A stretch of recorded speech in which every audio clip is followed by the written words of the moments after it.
Please. I'm Susan Scheaffer. And who are we talking about today?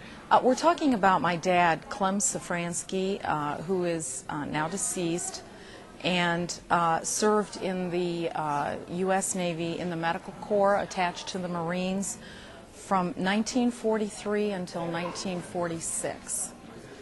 He looks really young in this. He was young.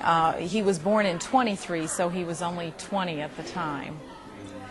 And my dad never really talked much about his time in the military, and he was stationed in the Pacific.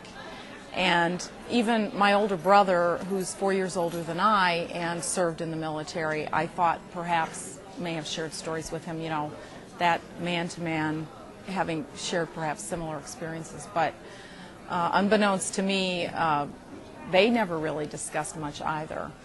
And when my dad was quite ill, he knew that I would probably become the custodian of his belongings. And so he shared a little bit with me, and he gave me his medical books, which in particular to me have significance because I work for a nonprofit association that handles, on occasion, medical malpractice claims. And so we shared that, and he also entrusted me with his photographs.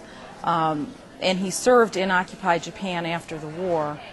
And so there are some pictures that he has. This was Kumamoto. And here was obviously is a photograph of someone who lost his life serving his country. And to see the, you know, the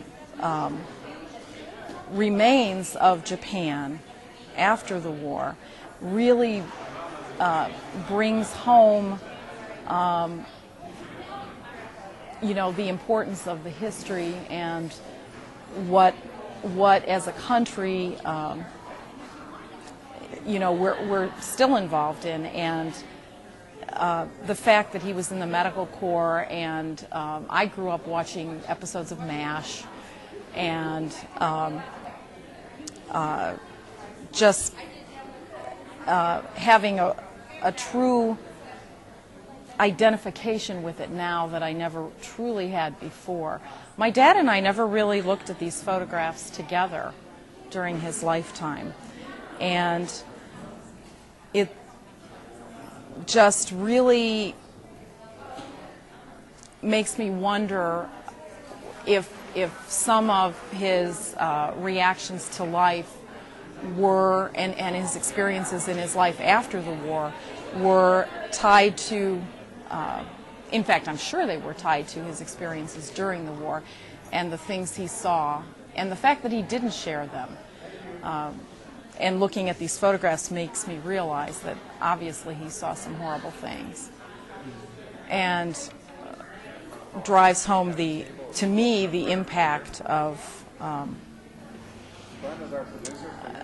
what our freedom, the cost of freedom. And then this is his pin, his naval, and I looked this up on the internet. I actually think this is a Marine pin. I was going to say, because my dad has one just like that. That's Marine. Yeah, and it explained that it's the Western Hemisphere on the globe that you see, and actually it was in the 50s after the war that I believe Eisenhower, there were several versions of this, and Eisenhower decided there should be one version, and the version today, I believe, has a rope intertwined on the anchor. Well, thanks.